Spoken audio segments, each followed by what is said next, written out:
Thank you. So we want to all take the time for you all to look on the land that you currently reside on and put it in the chat. So there's a link that Elaine just put in our chat. We welcome you all to press this link, find out where you are, find out whose land you are on, and we welcome you to place it in the chat. And we'll give a few moments for that.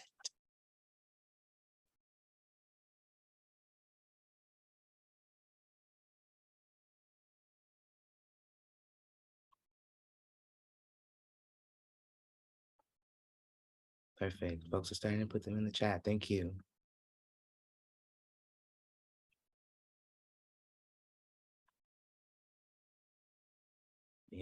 Thank you.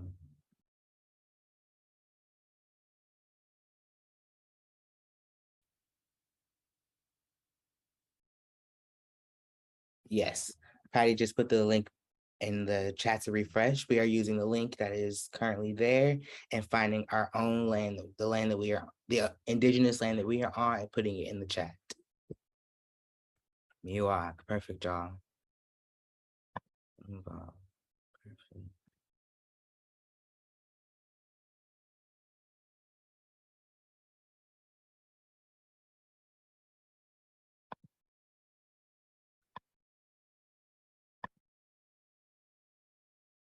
Yes, a lot of folks hailing in from Tongva land. Thank you. If I'm pronouncing it wrong, please correct me.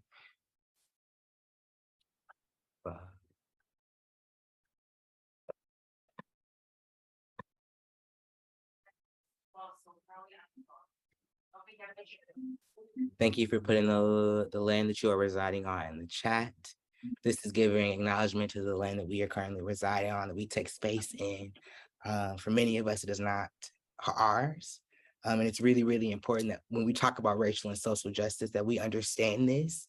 It is crucial in understanding who we are talking about when we're talking about racism, who we are talking about when we're talking about systematic oppression, and this all is connected. So thank you all for taking the time to put the indigenous land that you are on, that you reside on, in the chat. Y'all are doing beautiful. And you can continue to do that as we move along to our next slide.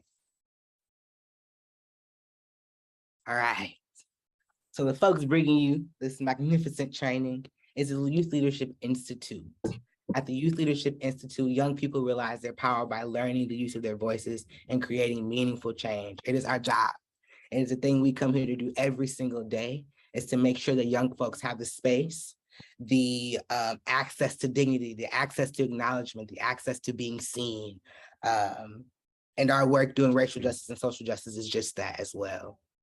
So if you want to learn more about us, we can put YLI.org in the chat. I welcome you all to go explore our page, look at a little bit of the work that we do and will continue to do. And now I can move on to our intros into trainers. We can move to our next slide.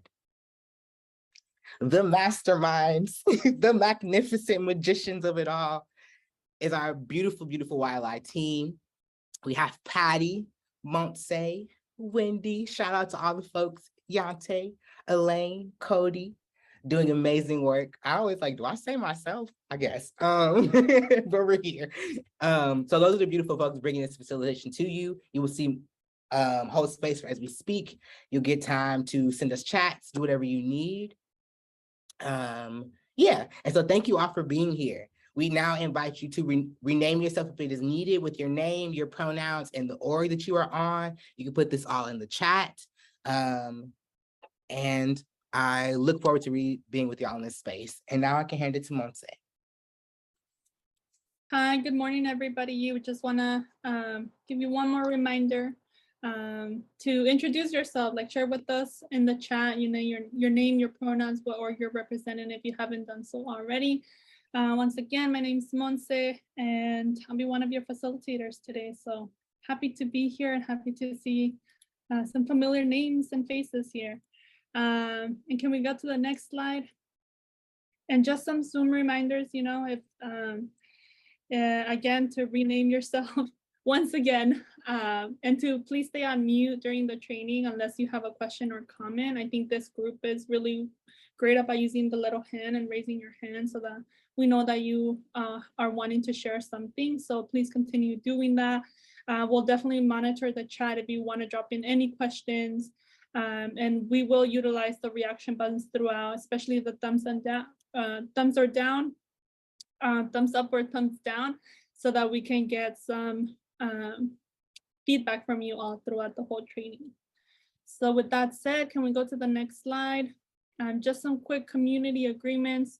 You know, for this training, especially, we wanted to highlight the community agreement of intent versus impact. You may intend to say something or do something, but the impact might be very different than your intent. And this is a space where we want to create accountability, and we want to model that if there was an instance where the intent did not come out as the impact.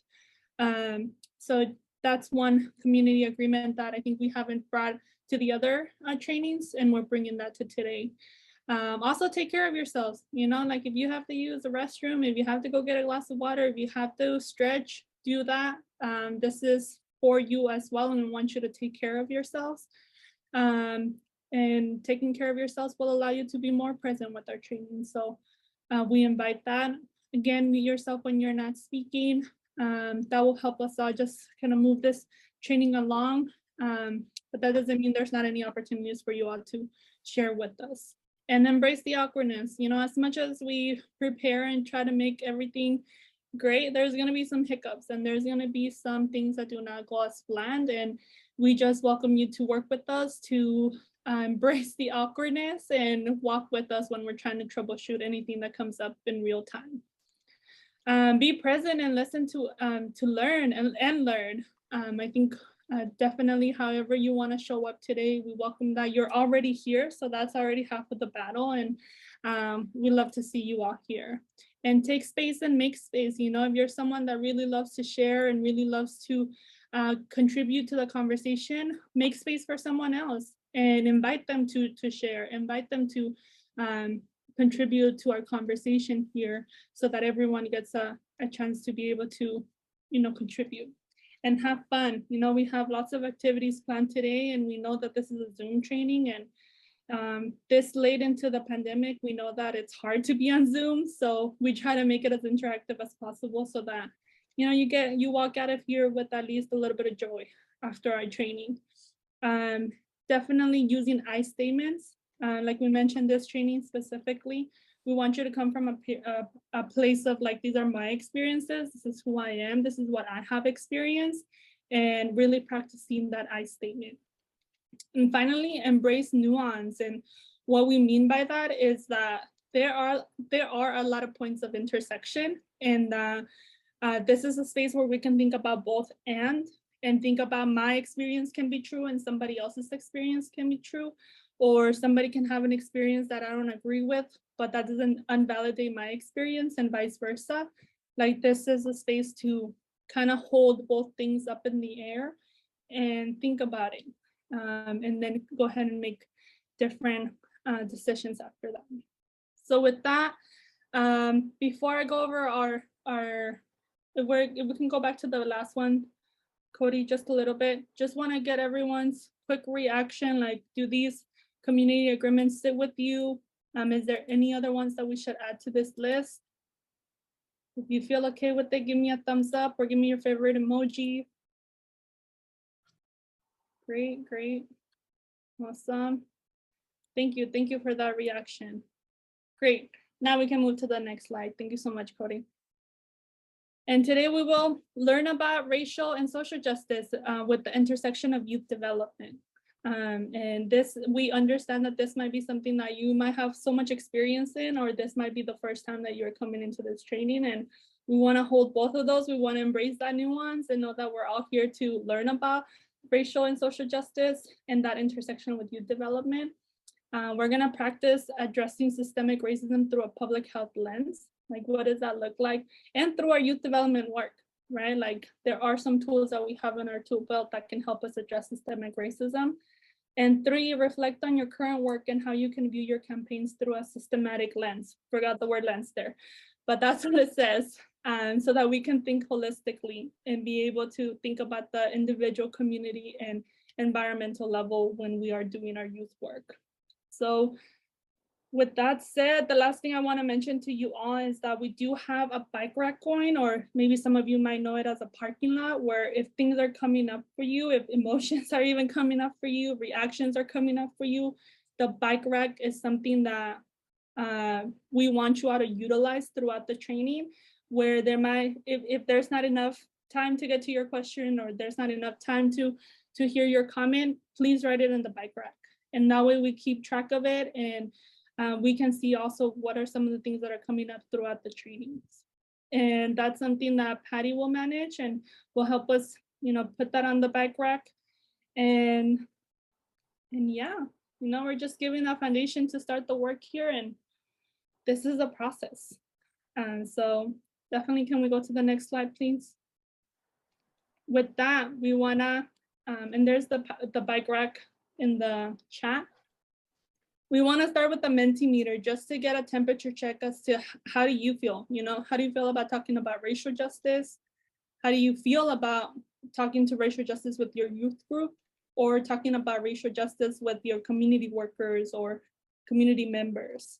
So we're gonna share the link there, and I'll give you a minute to be able to think about your answers. And it's a scale, so you get to kind of rank yourself as to, like, do you strongly agree with the statement or strongly disagree with the statement? And that will give us a minute to kind of pull up the Mentimeter on our end here.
Continue adding to the Mentimeter, and we will see your answers soon.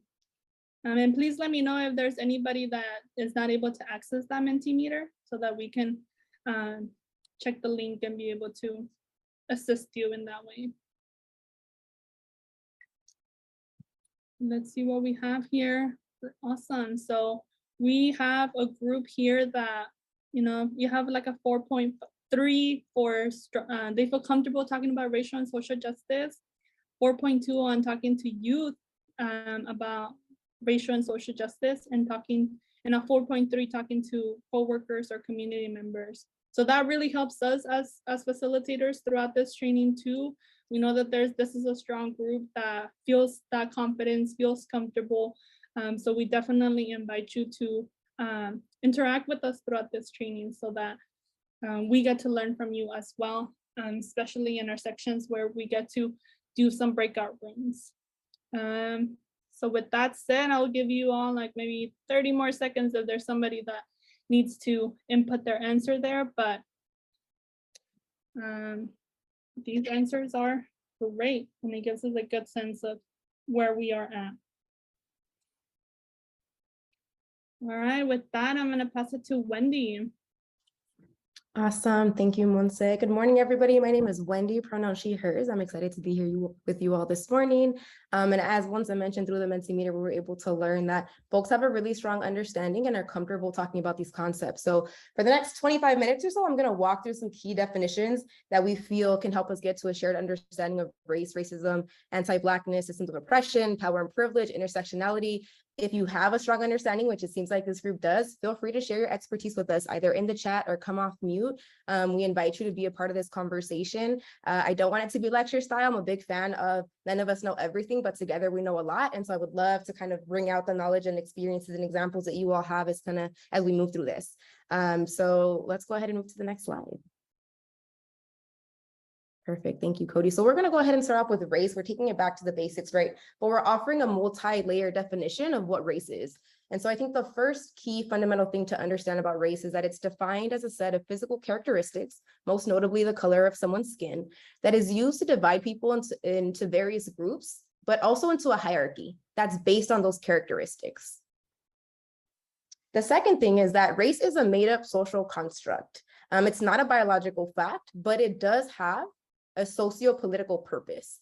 And so I want to be very mindful that when we say it's a social construct, that we're still thinking about the material consequences and impacts of what it means for this to be a social construct. For many centuries, race has been used as a tool for white supremacy and to create and to reinforce this social hierarchy that's based on the color of our skin and other physical characteristics. The third thing is that race designations have changed over time. So the white categorization in the US Census throughout the years has included different cultures that at one point in history didn't belong.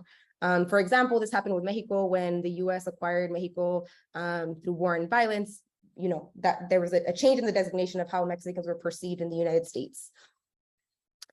And then the last thing is that the ways that racial categorizations are enforced has also changed. Who is considered white has shifted throughout history, such as Asian American and Pacific Islanders who have been considered white at different times in order to compete with African American labor. And so again, what I want to reinforce is that while it is a social construct, there are material impacts that are placing people into a racial hierarchy. We can go ahead and move on to the next slide. Thank you. So now let's talk a little bit about prejudice and stereotypes. So stereotypes are defined as something that is either positive or negative, conscious or unconscious, and it has inferences about a certain social group. I think it's important here to say that stereotypes can be positive and still have negative consequences. So when we think about Asian Americans, for example, there's this idea, right, a stereotype that Asian Americans are smart. And someone might look at that and say, well, isn't that something positive? And not necessarily, right? Because it's describing these standards of who we should be based on what our skin color is and based on what we look like. And so it's important to be very mindful of what these positive stereotypes can do to a community, especially when we're working with young people. And prejudice is defined as an unjustifiable, a negative attitude toward an individual or a group based on reinforced misinformation, which is some of these stereotypes that we're talking about. Prejudice is cultivated by stereotypes. We can go ahead and move on to the next slide, Cody. When these opinions and these judgments or beliefs are meant to create these racial differences, we continue to perpetuate racism. It can show up internalized, it can show up interpersonally on how we treat one another. It isn't always conscious. It can be unconscious, meaning that it doesn't always present itself in a way that's most recognizably as violent. One example that came to mind as I was thinking about what would be useful to talk about in the context of our conversation here is that a lot of us are in the public health field. And so when I think about working with folks who are in treatment or with young people, and we talk about addiction, we talk about substance prevention, sometimes I hear the term crackhead. And crackhead has been used as a way to describe a particular person who's in active addiction. And we're talking about crack in particular, right? So it takes us back, I think, to the war on drugs, and it's a part of our vernacular. But those who throw around the word crackhead, I think we tend to fail to acknowledge that it's a racist callback to the crack epidemic of the 1980s that specifically impacted the Black community, and that the war on drugs specifically impacted the Black community. And we're still kind of experiencing some of the consequences of the war on drugs. So I'm going to pause there, and I'm just going to ask folks to do a check-in, to take a moment to scan your body and see what's coming up for you as we're talking about race, as we're defining prejudice, as we're defining stereotypes. And when I use the term crackhead, what happens in your body? What comes up for you? So just take a moment to scan yourself and jot a few thoughts down. If you'd like to throw it in the chat, you can. I wanted to acknowledge that these are not just definitions and concepts that we read about and we learn about, we live this. These are things that happen in our lives. And so we will have reactions if it's mentally, if it's physically, and I want folks to take care of themselves, as we said in our group agreements, but take a moment to just check in with yourself. We can go ahead and go to the next slide. Okay, so we've talked a little bit about race, we've talked a little bit about prejudice and stereotypes. Now let's talk about racism. We're also going to offer a multi-definition concept. Racism does involve one group having power over another group with the ability to carry out systematic discrimination through institutional policies and practices in our society, which shapes our cultural beliefs and our values that uphold and perpetuate systems of oppression. In order to understand racism, in order to understand this racial hierarchy even more deeply and really talk about it with nuance, we have to understand what anti-Blackness is. And so we wanted to make sure to give some space to talk about that. So we can go ahead to the next slide. We're going to watch a short video that defines anti-Blackness. And when we're done, I'll ask folks to come off mute or share in the chat any of their learnings. So we can go ahead and press play.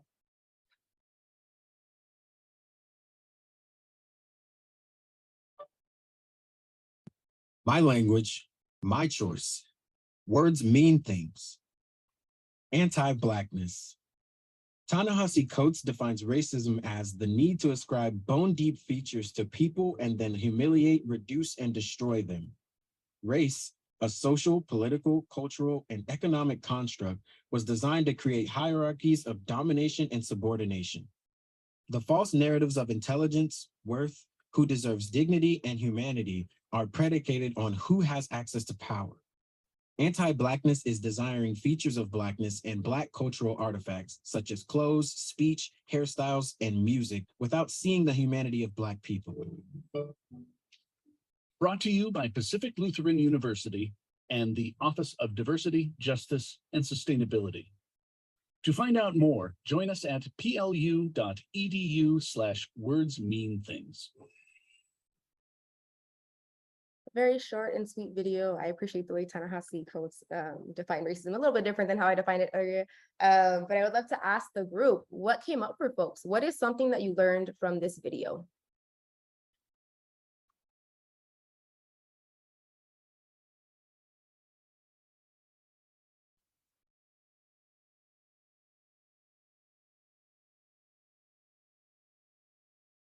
Is it a concept that folks are familiar with? Is it something new that you're hearing for the first time?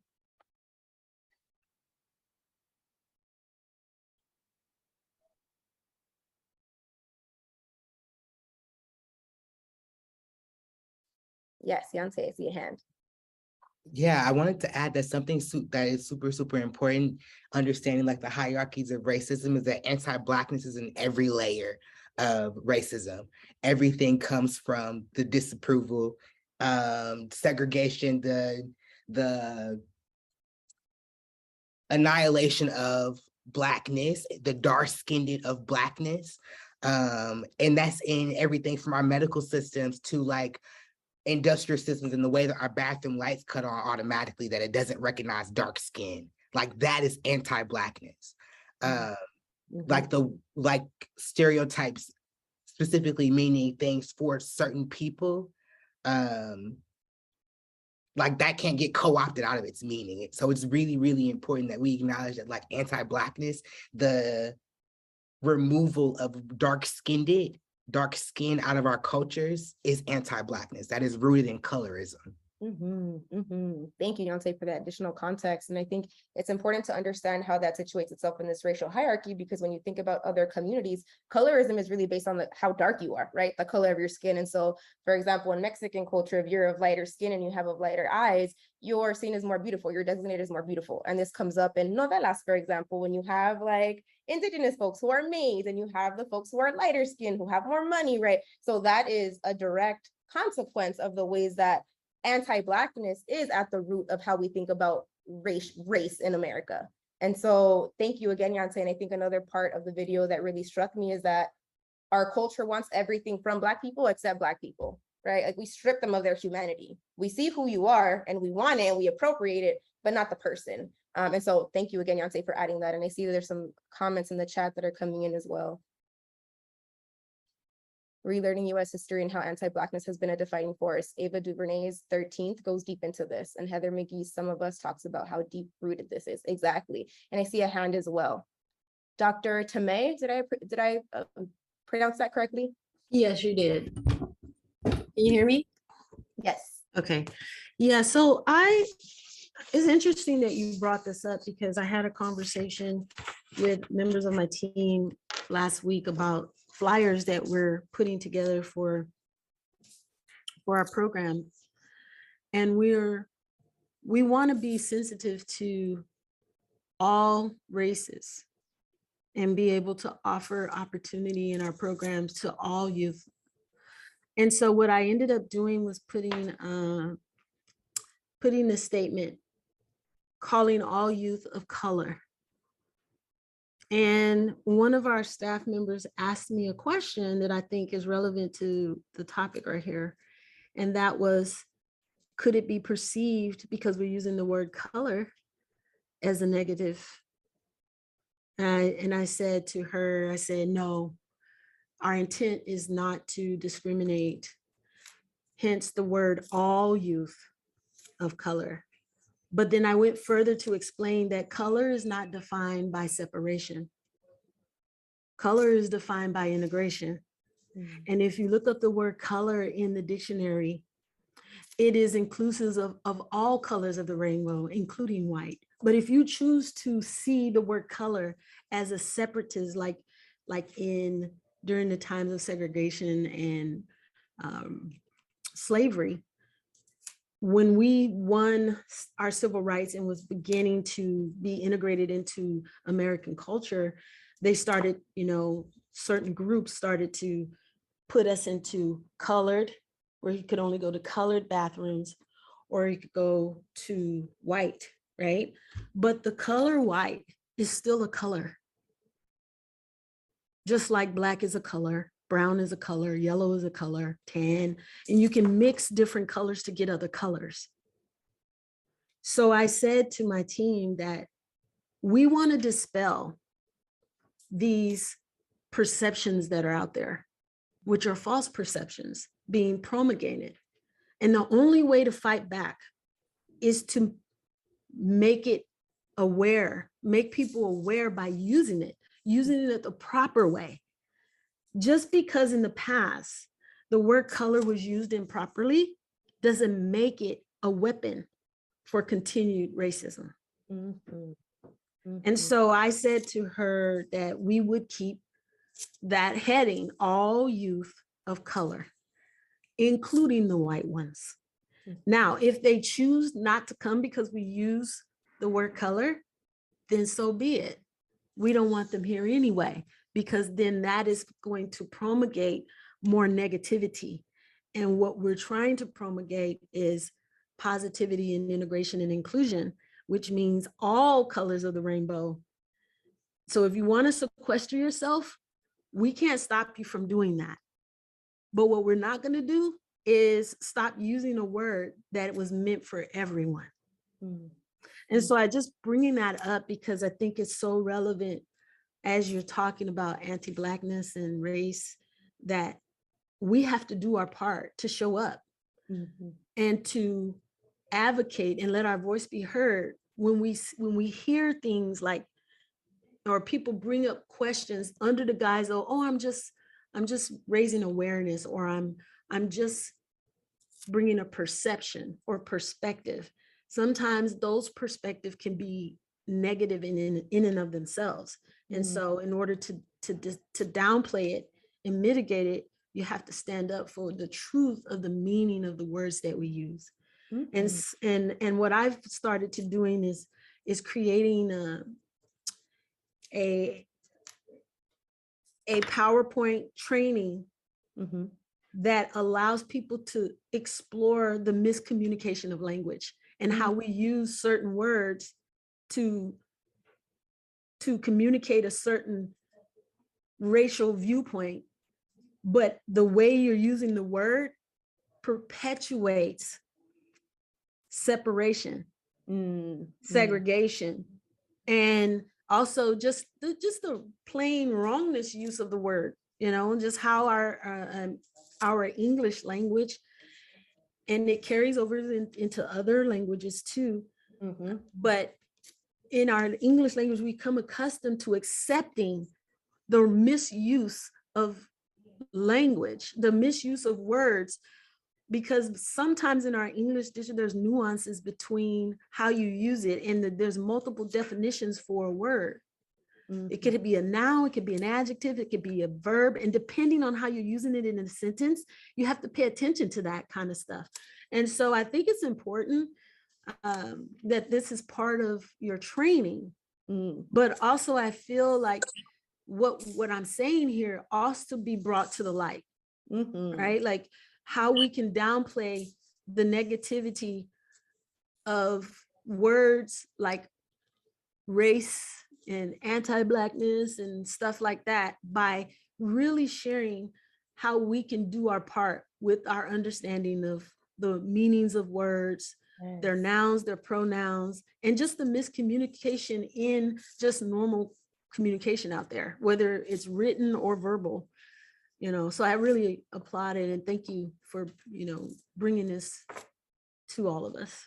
Absolutely. Thank you so much for sharing your experience because, as you're talking, one of the things that came up, the power of language, right? And folks, I think, have manipulated language a lot of the time, so to speak. And I see a lot of discourse around, do we use Black and brown folks, Black and brown youth? Do we use BIPOC youth to kind of separate the experience of Black and Indigenous folks from other people of color in the United States? And so what you're pointing to is essentially why we think this definitions and concepts piece is so important, because when we're able to name the problem and get really specific about what the problem is, we get better at being able to address it. And so one of the ways when we're working with young people is to incorporate that historical context so that there's this understanding of the fact that historically people have been excluded on purpose. And so what are we doing to combat that? And that might be that on a flyer, you're getting really specific about who you're recruiting, right? I work in Marin County and predominantly white young people in our programs, and we had to be very specific about who we're recruiting so that there would be intention about it, right? And we had to kind of wrestle with the idea of what does that mean for community when they see that? Are we going to be excluded?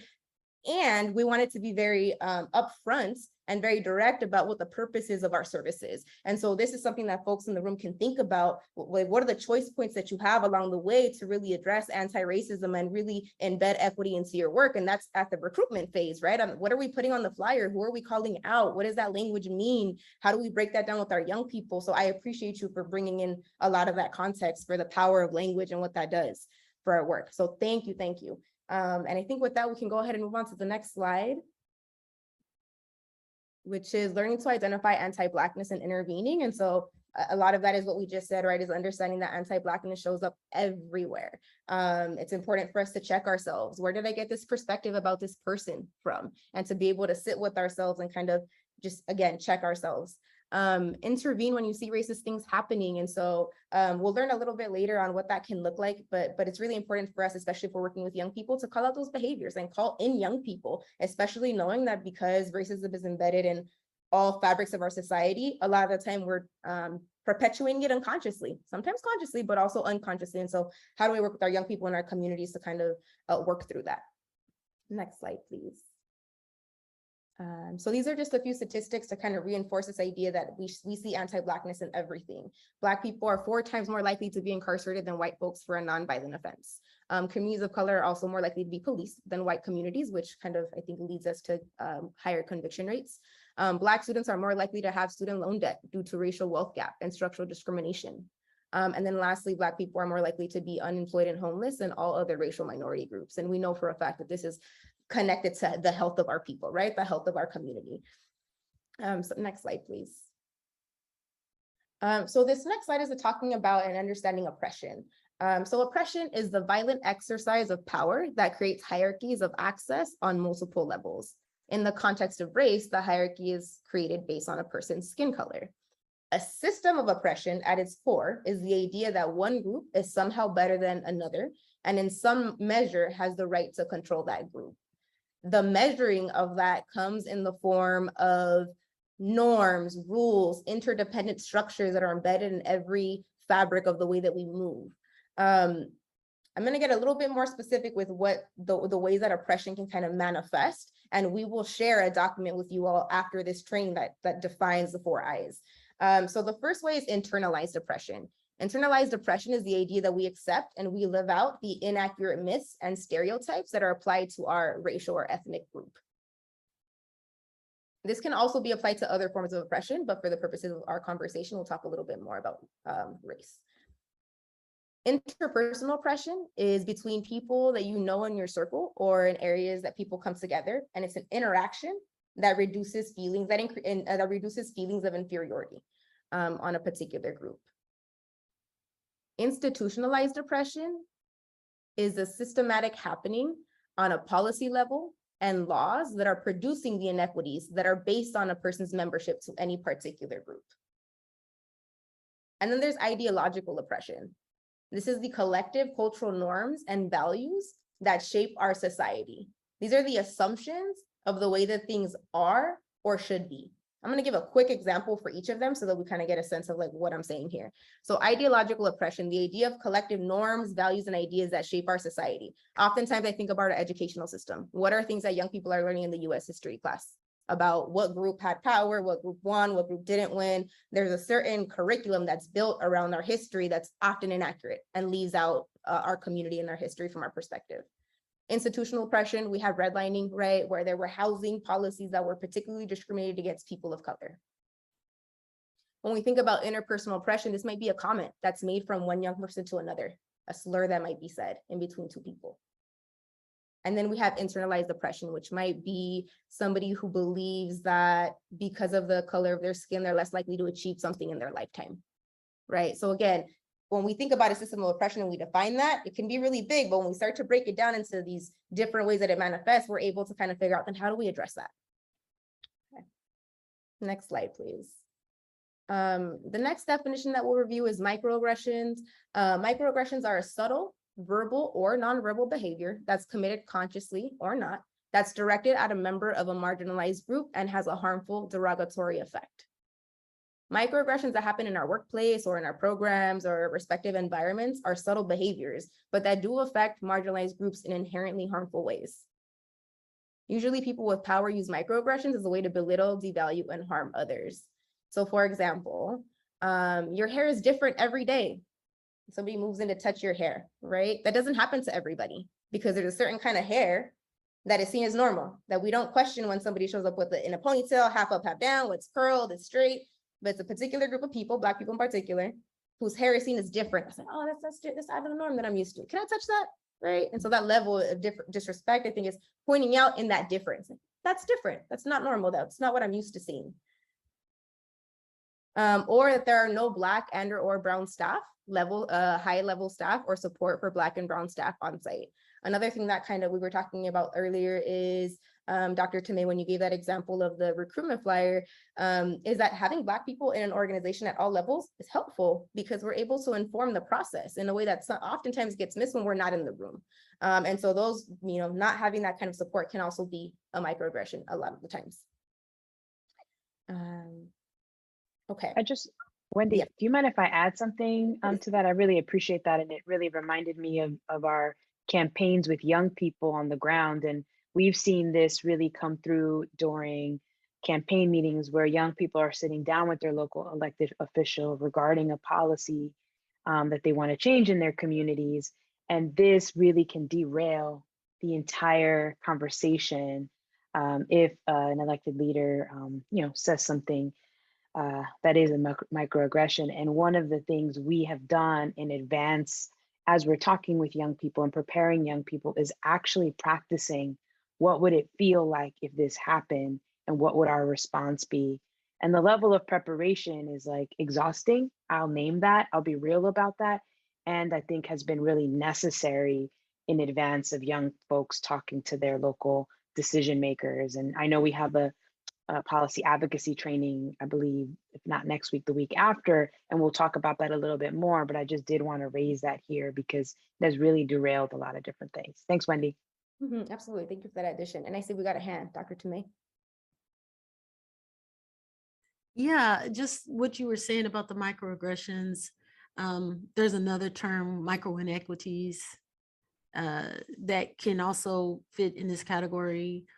But one thing that I'm seeing here is that it's not just these little slight that people don't realize that more of this education and training needs to be communicated at the HR level, like in organizations, simply because what you think may not be discriminatory is actually And these quotes, like the fact that you're pointing it out, I don't see no Black or brown higher level, or you're not like the other Black or brown people here, are discriminatory language, what they call in a legal basis is animus discrimination.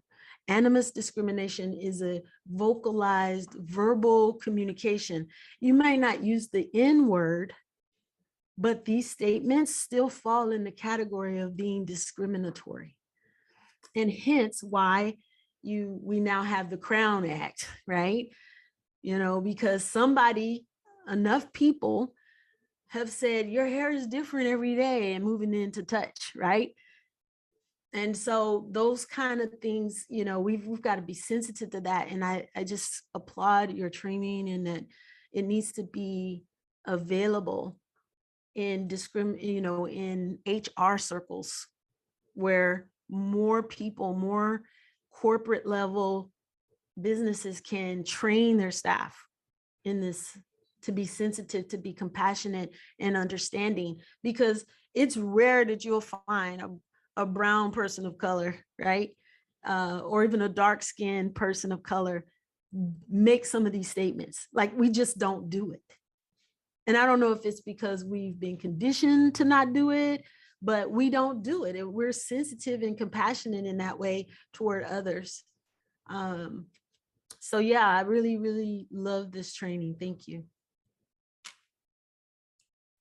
Thank you for the addition of microequities. That's something that we'll look a little bit more into and think about how we can incorporate it as a part of our definition of microaggressions.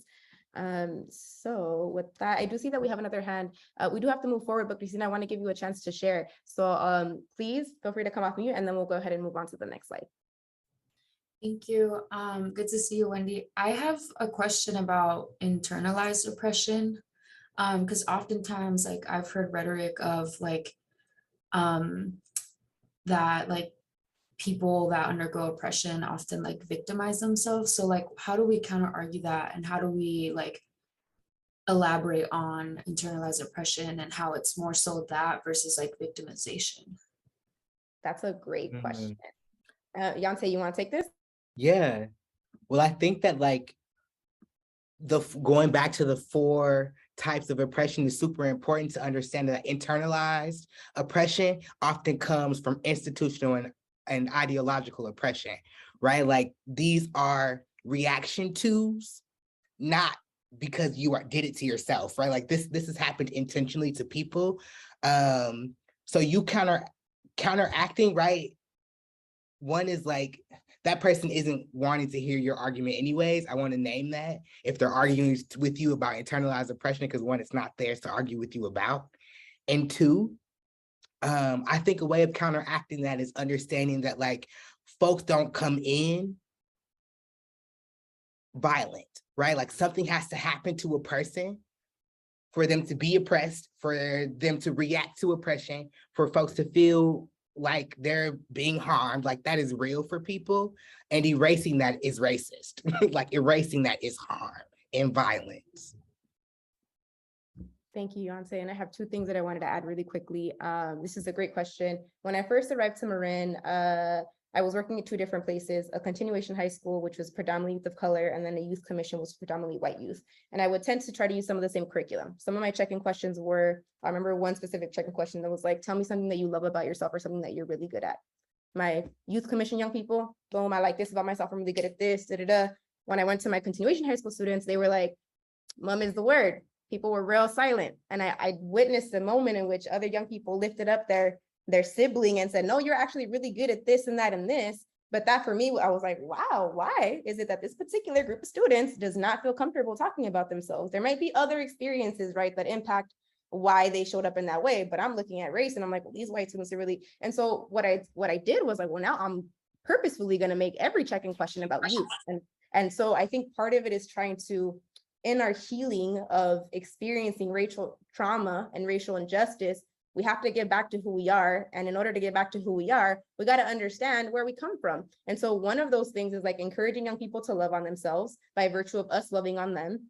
And then the second thing is, how do we give them historical context to understand why some of the beliefs is an outside voice and actually isn't their inner voice, that there's something along the way in their experience that implanted a seed in which they now feel this about themselves or a particular group of people. And so I'm always down to like be supportive and sharing some of those like workshopping and to talk about this, but that's a really great question. I do see that we have a hand up. In the interest of time, I'm going to move us forward, but if you could add your comment in the chat, I would love for you to do that so we can still continue this conversation there. Thank you. Really quickly, Dr. Tomei, you mentioned micro inequities. There's other ways that I think microaggressions can kind of be broken down. So a micro invalidation is a comment or an action that dismisses the experiences of historically disadvantaged group members. We saw an example of that on the previous slide.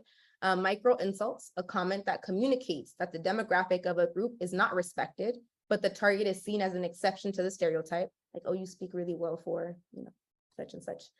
Micro assaults. A micro assault is a type of overt discrimination or criticism that is done intentionally to discredit a marginalized group. So again, microaggressions can be broken down into these different ways of defining it, and it help us identify it. Next slide, please, Cody. Okay, so this is just a slide that shares a little bit more about how you can seek support if you are experiencing this. So if you are feeling targeted, I think Dr. Tomei, you mentioned HR should be a place of support. There was a moment where we worked with young people to identify at your schools, is there mechanisms or policies in place to report this stuff? So that's another place to start with young people too when we talk about policy. Seek support from trusted peers and loved ones. Recognize your own value and potential by not letting anyone else set that standard for you as a person. And then addressing the situation head on by confronting your aggressor. Sometimes that can result in violence. So it's important to kind of assess the situation to figure out what will make sense for you in that moment to be safe. And then lastly, going to HR to document the issue and ask for any assistance. Next slide, please. Okay, so we spent a lot of time talking about how we define the concepts that have created the conditions for where our communities have found themselves in the last X amount of years, right? 500 years of oppression that we've experienced. But we want to talk a little bit about health equity. So how do we address all of these things? So that's really what we're here to talk about. So health equity is achieved when every person has the opportunity to attain his or her full health potential, and that no one is disadvantaged from achieving this potential because of social position or other socially determined circumstances. Health inequities are reflected in differences in length of life, quality of life, rates of disease, disability and death, and severity of disease and access to treatment. In Marin County, there are two cities that are right next to each other, one predominantly Black and one predominantly white, and the life expectancy between those two communities is about 15 to 20 years. And so when we're talking about public health, racism is impacting how much time we are on this earth. And so that's, I think, the severity to which we talk about it so that we can be really intentional about the anti-racism work. So in the second half of the training, we'll talk a little bit more about what are some of those tools that we can combat. But with that, I'll go ahead and take a pause and see if there are any questions or comments before we move into our next section.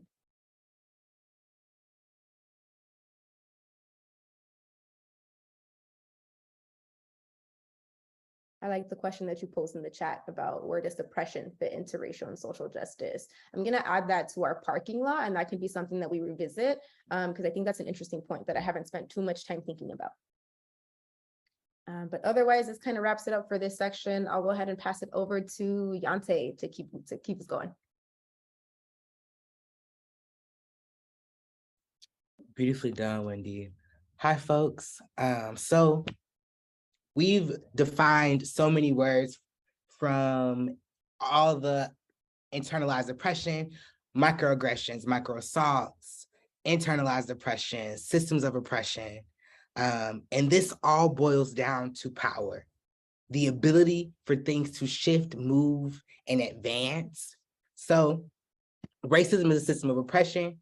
We can internalize this. This can become interpersonal. This is institutional levels of harm, violence that has been very, very intentional. That intent is power. So we could turn to the next slide. So we're going to look at this visual and begin to define power and privilege with each other. So power is the capacity to exercise control over others emotionally, physically, mentally, financially, institutionally. It is the ability to move, the ability to change something. This is really, really important to racism because you can have all the internalized and interpersonal interpersonal harm happen and racism happen. And if it doesn't do anything, it doesn't do anything. But that's not how racism actually works in this country. Those prejudices, those biases, those microaggressions and things that we have, we've given that so much power that it has been able to create policies, laws. It has shackled folks to countries. This is all power. When we talk about privilege, this is when one group has something of value that is denied to others simply because the group members can and have this unearned advantage. This privilege that they've been birthed with, that they've been given, that did not have to work for. It has institutionally, so the world is ready to be like, this is what you get. This is the privilege that you have. Here is the power you can use when you have this privilege.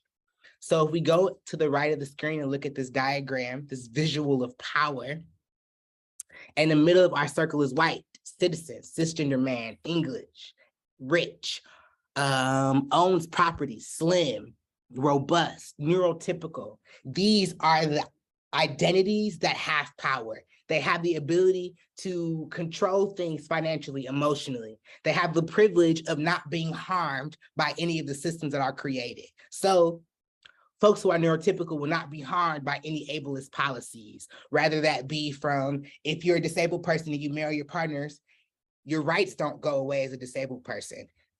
As a non-disabled person, as disabled people, we can't marry other people without worrying about disability rights being taken away. Same thing with cisgendered men. Cisgendered men are not worried about trans laws because it does not affect it, right? Able bodies are not worried about disability laws because it does not affect it. They have the privilege of not having felt this oppression, not having felt this harm. So we want to take a second to see if anyone has seen this visual before. What comes up when you look at this visual? You can all put it in the chat.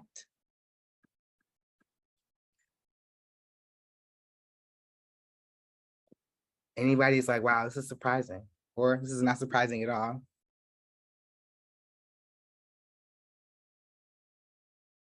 Pain and then motivation, that's real. And it's also really, really important to understand that we all have a privilege in something. We all have this intersection of oppression, which we'll talk about. And we also all have this intersection of privilege. From queer and trans folks being able-bodied and neurotypical, great. You're a trans person, you can still be ableist, right? All of these things are real. We all hold power and privileges in the different parts of our identities. Power manifests and continues to function through the systems of oppression. So all these identities that are on the second part of this circle that are named as marginalized are the people affected by the folks with power. They do not have the privilege of not being harmed by oppressive systems. I'm able to see your margins. Someone says, I'm able to see the margins. Marginalized visually and explains the system of oppression in more depth. Absolutely, y'all. Perfect. So we can change to the next sheet or the next slide. And so we are going to begin to start doing that interpersonal work with ourselves. This worksheet will be giving you all. We'll start to define our own roles and intersections and identities. But before we do that, we want to gain a really, really strong understanding of systems of oppression. So together, we are going to look on the left side of this group with societal power and begin to understand what systems is that the societal power connected to. So we know that power is the ability to have official authority to describe what is best for others. It is the ability to shift and change. That privilege is to be able to not be harmed by the things that are shifting and changing because it does not affect you. So, for instance, if we are looking at cisgendered man, what would be the system of oppression that this societal power contributes to? And we can come off mute or drop it into chat.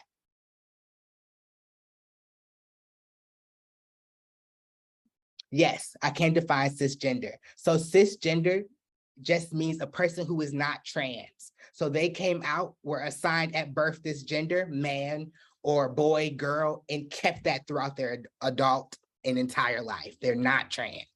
Thank you, and that was a good question. So trans people face or are in a system of oppression because they do not have the privilege of being cis or not trans. Our whole world is built for not trans people, right? And so the system of oppression that cisgender men would be connected to would be patriarchy, sexism, cis sexism. Patriarchy does not harm men. It only harms non-men, women, non-binary people, trans folks. Sexism doesn't harm men. It harms women, non-binary folks, trans people. Let's move on to white people. So we have white people as the group with societal power. They have the privilege. What is their system of oppression? What is the thing that they've caused? What is that harm called? Racism, perfect. Racism, white supremacy, beautiful job.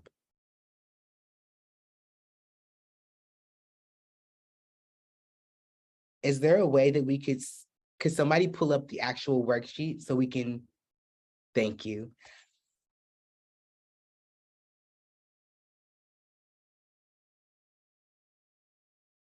All right, racism. Beautiful job, y'all. So then we move into upper, middle class, and rich. What would be the system of oppression?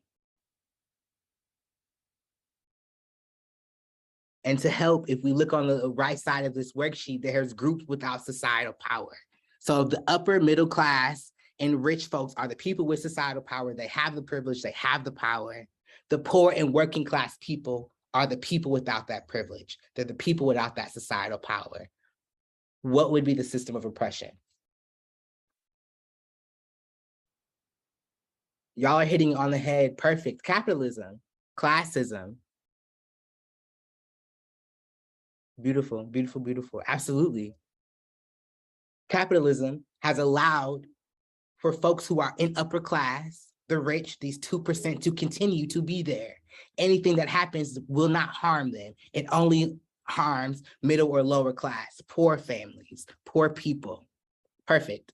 Let's move on to adults. So if adults are the people with societal power, if young people are the groups without societal power, children, what is their system of oppression?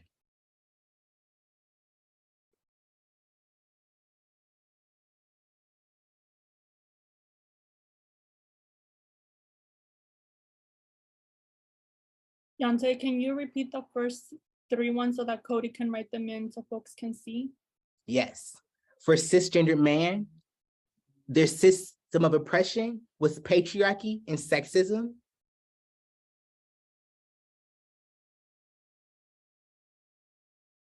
For white folks, it was racism and white supremacy.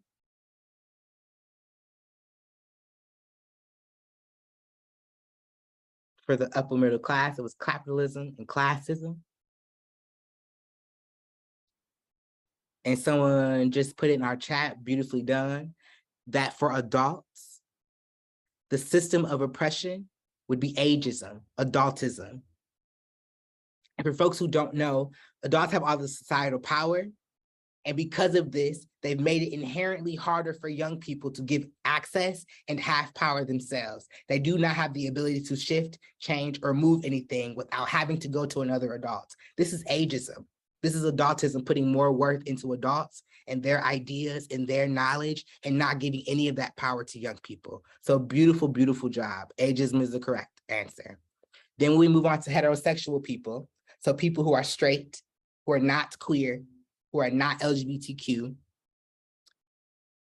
as the people who hold societal power. We can look over to the right of the screen and look over that groups without societal power will be queer folks, LGBT identified people, non-heterosexuals. So what would be their system of oppression?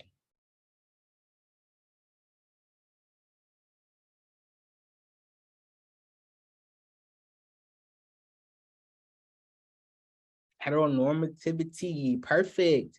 Thank you, Marcel. Perfect, heteronormativity. Heterosexism, homophobia, absolutely. And remember that these are happening intentionally. This is happening on purpose. These people with societal power know that they have societal power. They are making it inherently hard for the folks without that societal power so they can remain in power, retain the power that they have, and make sure it doesn't shift over. Then we move over to able-bodied and able-minded folks with societal power, and people without would be people with disabilities, disabled folks. What would be their system of oppression?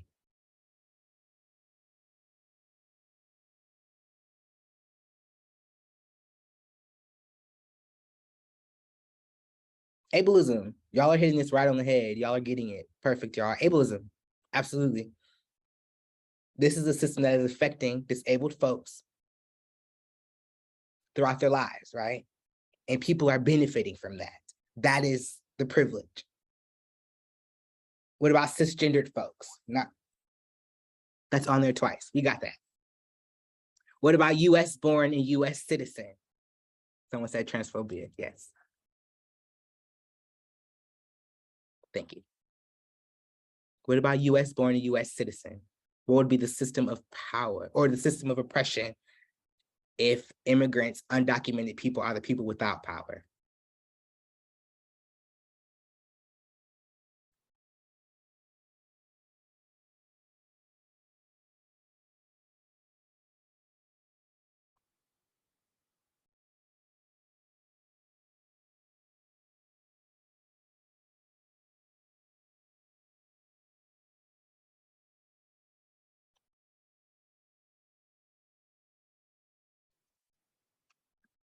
Yes, someone said xenophobia, nativism, nationalism.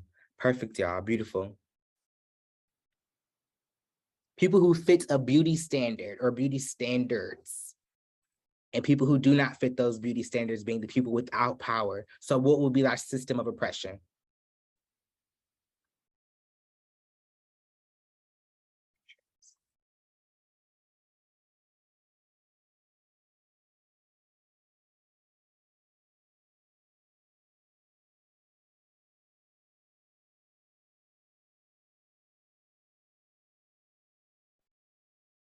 Sizeism.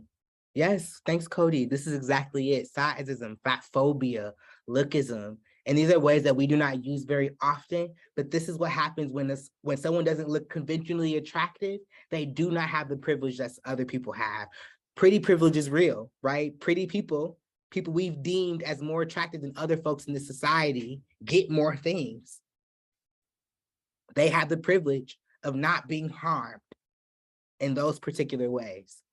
What about Christians? If Christians are the people with societal power and folks who are not Christian are the folks without societal power, what would be our system of oppression? Oh, I forgot, and I skipped one and I'll go back.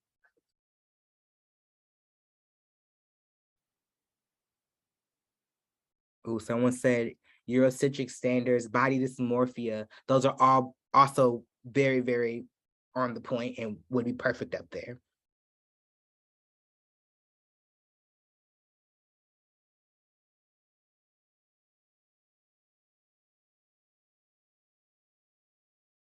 Colorism, people with fair skin, yes. People with darker skin being the people without societal power. Colorism, white supremacy, anti-Blackness, right? This is a perfect word to go up there, anti-Blackness.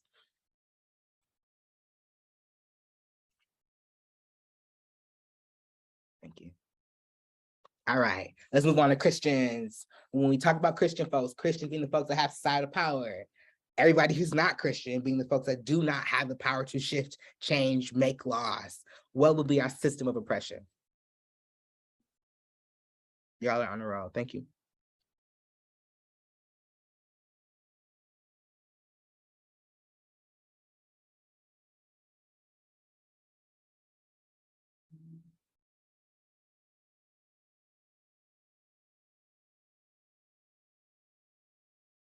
I know when I think about this, I think about all of the other religions that get tore down when we're not talking about Christianity, right? Islam. So Islamophobia.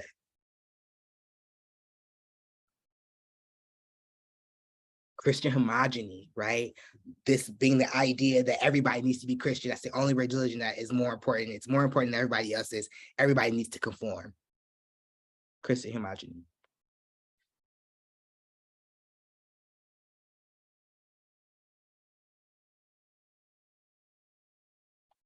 And for our last one,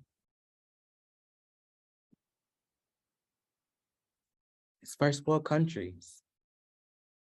The global north being the place that has societal power.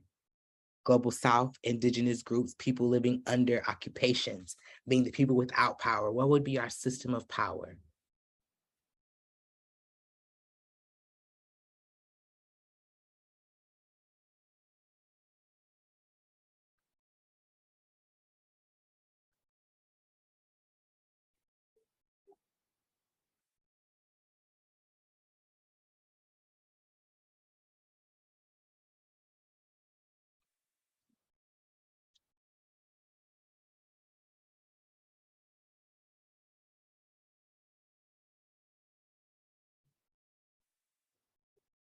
Colonialism, yes, Jessica. Imperialism, these are both perfect, absolutely. Colonialism comes directly from folks having the power to shift, move, murder, and transport somewhere else. Absolutely, y'all. So it's super, super important that we understand that people with societal power have a direct reflection on the system of oppression. They have a direct hand in making it inherently harder for everyone else. And so when we talk about systems of oppression, when we talk about power and privilege, this is it. These people on the left side of the column, these places, these things, entities on the left side of this column have societal power. They'll never be affected by the laws or things that they create. So to move on and do this interpersonal and internal work for ourselves, we're gonna drop the document into the chat. And I would like you all to copy this document and start to go over the document with yourself. You are going to personally identify your own place, whether you are a group with societal power or if you are in the group without societal power. Identify yourself. As you identify yourself, think about how you got here. Think about how your identities relate. And then we're going to put you in breakout rooms to debrief with another person. So we're going to send the link. Elaine has put the link in the chat. Please make a copy of this document. And you can let us know if you have any troubles. Everybody got directions okay? Can you give me a thumbs up if you're like, got it, cool, we can do that. Thumbs up, thumbs up. Perfect, thank you, Marcel, thanks, Wendy. Thank you, Brittany, thank you, Jessica. Thank you, Evelyn. All right, thank you, Brittany. Thank you, folks. So again, the instructions are, we are working on this document. You are to make a copy of this document and then begin identifying yourself. Where do you sit? Where is your power?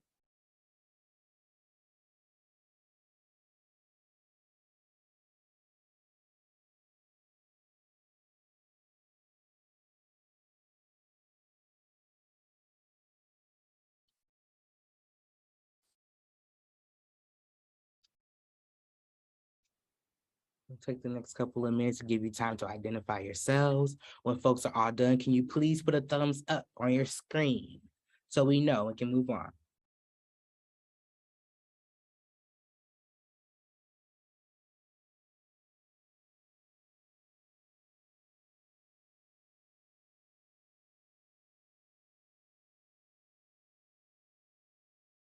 Thank you, Marcel. When you are done, please put a thumb up on your screen so we know to move on and send you into groups to debrief.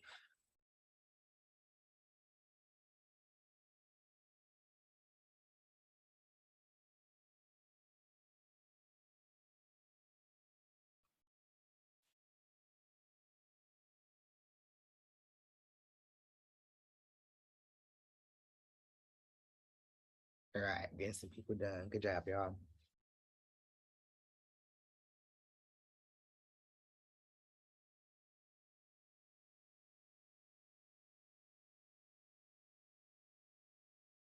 All right.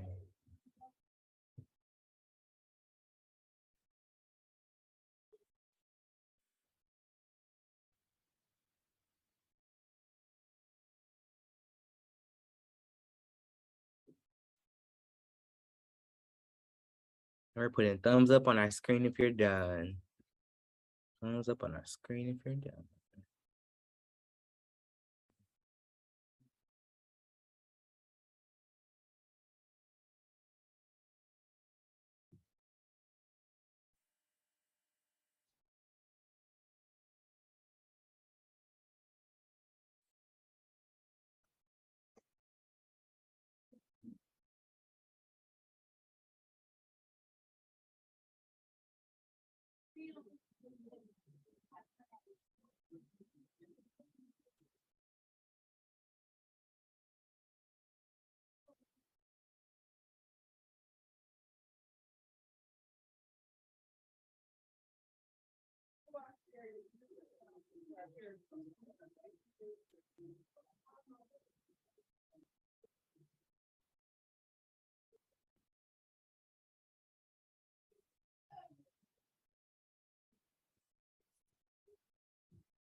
All right.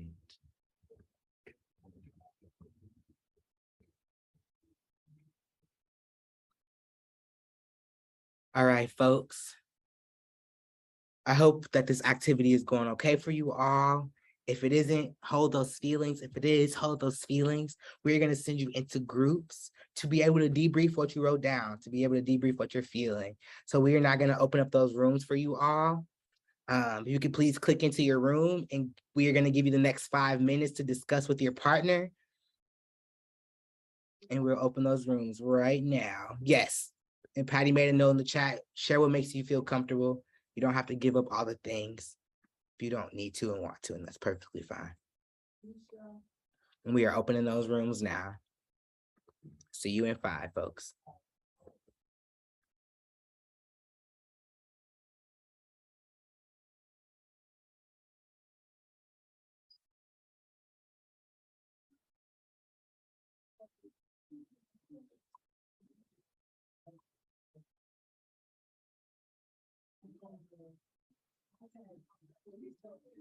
Hi, Evelyn. If you see the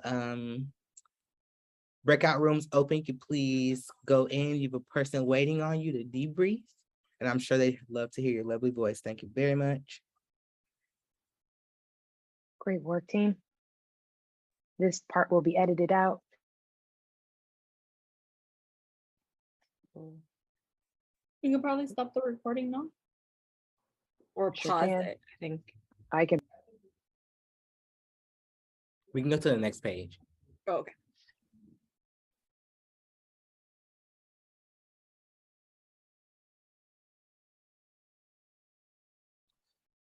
Welcome back, folks. Welcome back, welcome back. We'll take another second as we wait for folks to come in.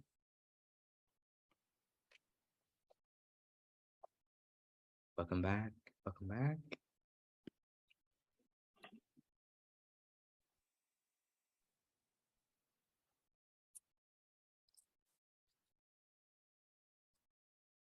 Welcome back, folks. Nice to see your faces again. Hope you had some really, really dope conversations.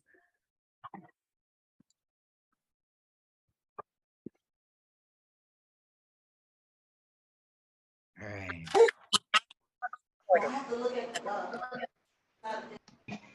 Welcome back, folks.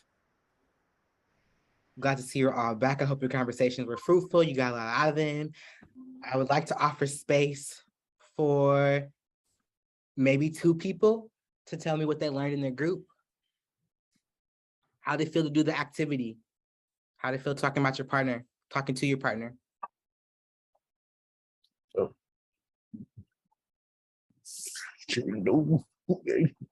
And I see a hand. Is it me? Okay. I kind of feel like it opened up the door to there's a lot of gray area.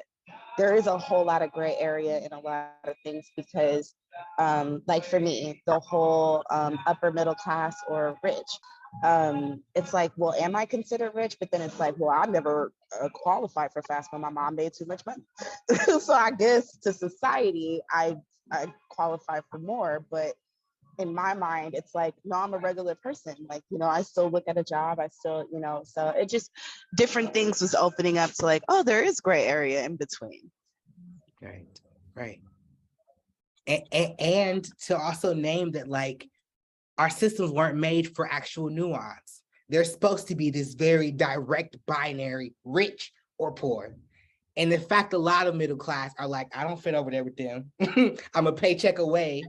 I'm a like emergency something happening away, right? All of that is real. Thank you for naming that. There's so much nuance. And that's the intersections, right? This is what we're talking about. And it moves us to our next chapter of this training. These are the moments where we begin to talk about how do we shift? What do we do now that we've identified what racism is? We've identified the 4 eyes of oppression. What now? How do we gather the understanding for this? And so I thank you for all doing the activity. Y'all did a beautiful job, and you can continue to talk about it in your chat. What came up for you, how it went. But as we move on, I wanted to open the door for us to talk about intersectionality. And this is one of my like core beliefs, idea that I run on often, is this term was coined by Kimberly Crenshaw, a Black woman who helped us conceptualize how our identities, and we mean all of them, connect and how they show up in the world that we walk in every day. So intersectionality is simply a prism to see the interactive effects of various forms of discrimination and disempowerment. It looks at the way that racism many times intersects with patriarchy, heterosexism, classism, xenophobia, and seeing that the overlapping vulnerabilities created by these systems actually create specific kinds of challenges. This is the idea that we are all holding magnitudes, vastness parts of ourselves, and they contribute to systems of oppression, rather it be a privilege or to not have the privilege at all. We can move to our next page.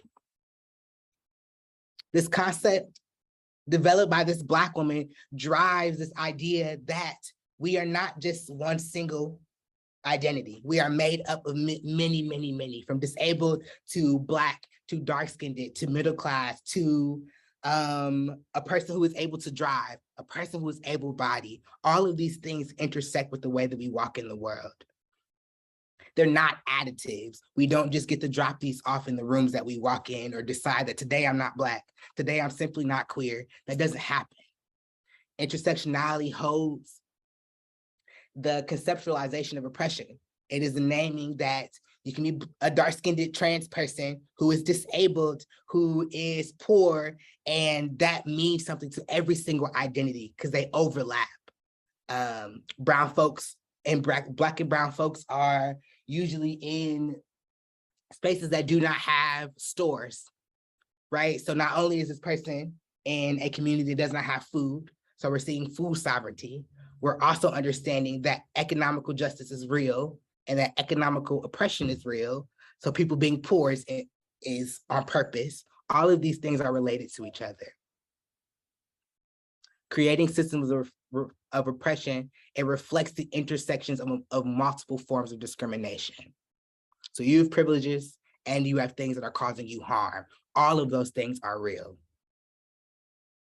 So as we take in intersectionality, I want to leave you all with a really quick quote.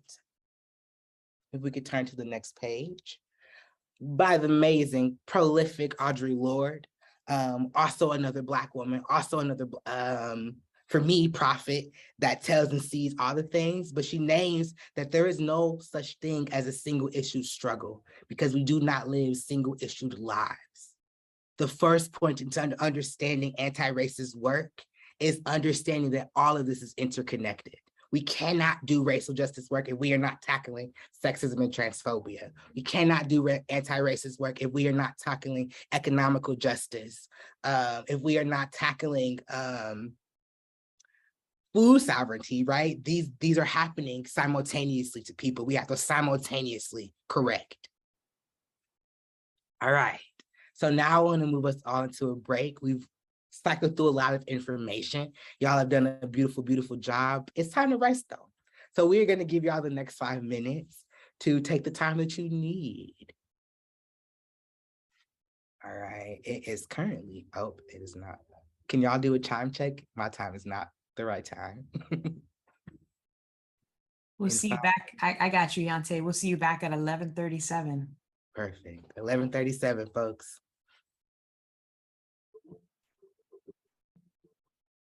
Some of the things that today. Thank you, Maritza. Glad to have you back. We can go to the next slide, Cody. Before we get into our activity, we just want to reiterate that intersection between racial and social justice and how it intersects with youth development.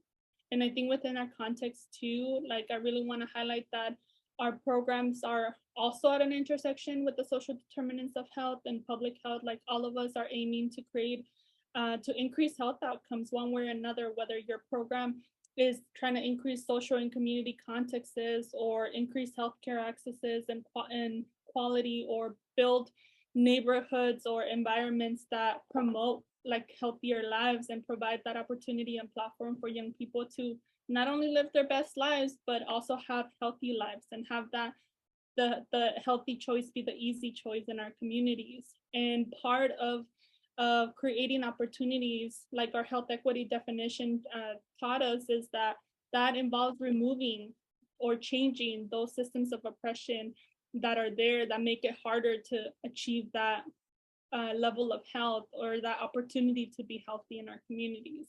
So all of that, like that trifecta of social justice and racial justice and youth development and health equity are gonna really help us through this next activity that we have. Can we go to the next slide, please? And let me just define one more thing, which I think all of you are familiar with here is positive youth development, which is the ongoing process in which young people are engaged in building the skills, attitudes, knowledge, and experiences that prepare them for the present and the future. So this positive youth development model was a model that was created in the 1980s that was based on the standards of practice, which if you go to the next slide, Cody, is based on these 6 different standards of practice that say like, hey, if you create these, it was recently amended actually to 6. So you'll see 5 on the right and 6 on the left. If you create these conditions for young people, they're going to thrive. We're gonna create the environments for them to be able to, engage in their communities, to have opportunities for leadership and advocacy, to change their attitudes and behaviors, to have healthier behaviors, to have meaningful relationships with the community at stake, and to engage in interesting and relevant skills that can be transferable as young people into adulthood. And that all looks like a different way. But that created a system of youth development that is very race neutral, to be quite honest. And really, like, it just says like all young people are definitely the same. And if you create these environments, then they'll have better opportunities. It didn't have that racial lens. So you go to the next slide. We have traditional youth development. Without the analysis of racism, it might look like racism is treated as either a minor or not a big factor in the development of young people, or at all ignored. In youth engagement and traditional youth engagement, it might look like, you focus on the individual achievement and success instead of acknowledging all the different structural things that are preventing a young person from actually being successful. Action-wise, they offer few action opportunities for young people. Think about the heart ladders of like just being tokenized into a position or just being manipulated into a position without actually having opportunities to be in the decision-making seat. And also organizations that are youth serving, they may not have a very explicit political analysis of racism, or they just, don't touch that subject or don't talk about it at all. So our work with young people must include the, consistent ability to see that nexus between positive youth development and social justice and structural racism.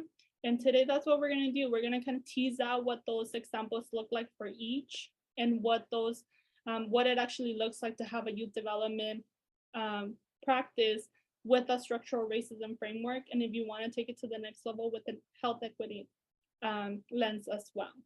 So if we go to the next one here, the next slide. We're gonna be in a breakout room for about 10, 12 minutes or so. But I wanna role model what we're gonna do in that breakout room. So we're gonna pretend like Wendy, myself, and Yante are in a breakout room. So if you can share the Google Doc, Cody.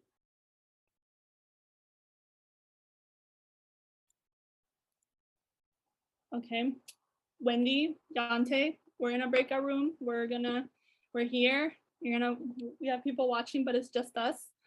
And we're gonna talk about it, right? Like we know that traditional youth development, we have here an example that racism is either treated as a minor or not an important factor of youth development. Can we come up with one example of what that actually looks like in traditional youth development?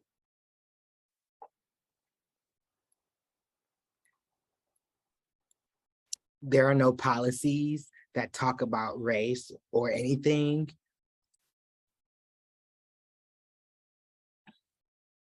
There isn't any affirming, well, we have one example, but there isn't any affirming like art on the walls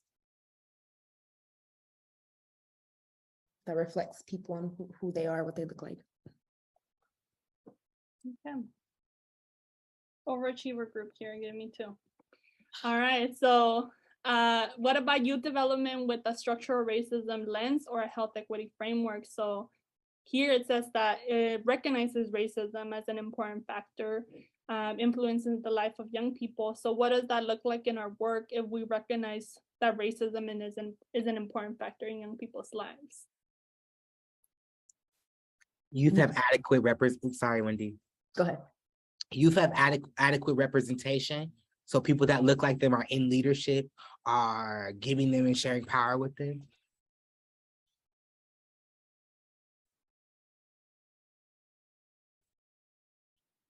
And Wendy, you were going to share one more?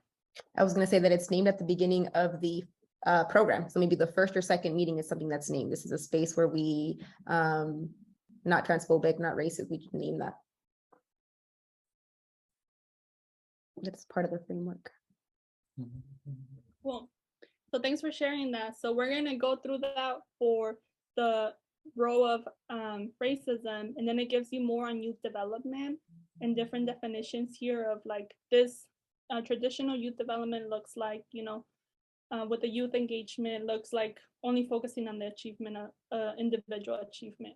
So we're going to come up with some examples of how traditional youth engagement looks like and how a more intersectional lens looks like. And we only have about 10 minutes, so we can get as far away as possible with this, but it's also a tool that you can keep and continue using with your group. You can use it with your youth group, or you can use it with your coworkers or community leaders. So with that, we're gonna share the link and you're gonna click on it, and in your groups that we're gonna take you, you're gonna click on it and be able to, only one person in your group has to click on it because you'll have access to the copy. So I'm gonna ask Elaine if they can send us to our breakout rooms, share the link in the chat, which already has been shared. We're gonna take you to your breakout rooms and then you're gonna click on that link. Does that sound good? You're already in the interdimension of Zoom, getting there, okay. Pretty much it. I'll just pass it to Yante. Cool. Welcome back.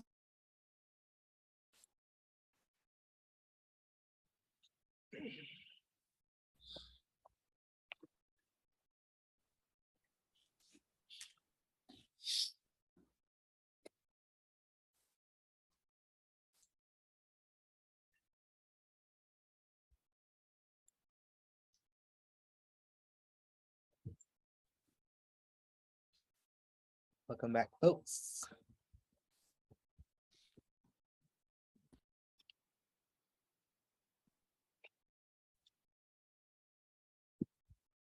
Do you have a question, Trace? Yes.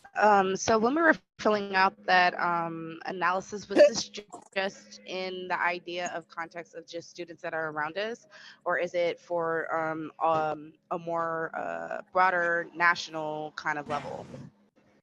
More from your context of like working with your young people. And did you have a question, Omega? No, I'm so sorry. I don't know why my hand was raised. I went ahead and took that down. No worries. Well, I think we have everybody back. I want to recognize that that was probably not enough time, and that's okay.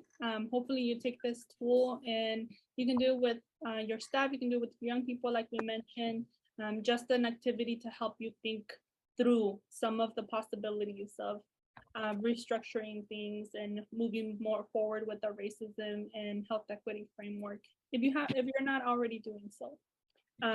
So with the interest of time, because we want to get you out of here on time, I'm going to pass it to Yante to close us out along with Wendy. Perfect. All right, y'all. So we've given a deep analysis of race, racism, oppression, understanding how these things work together and at their intersections. But we also want to give you a really critical tool to counteract racism, to give aid in giving people power. And one of those things is power sharing. So power sharing is a practice that regulates the distribution of power, wealth, and access between divided communities. So it's those people that have societal power moving towards the people without power and relinquishing it, giving it to the people without power so they can get that access, so they can get that wealth and power. This is critical doing anti-racist work. When you're talking about your organizations, we know that power usually comes from a top-down level. That means power sharing has to come from that top-down level as well. The highest leaders need to be the ones doing the work and moving the change.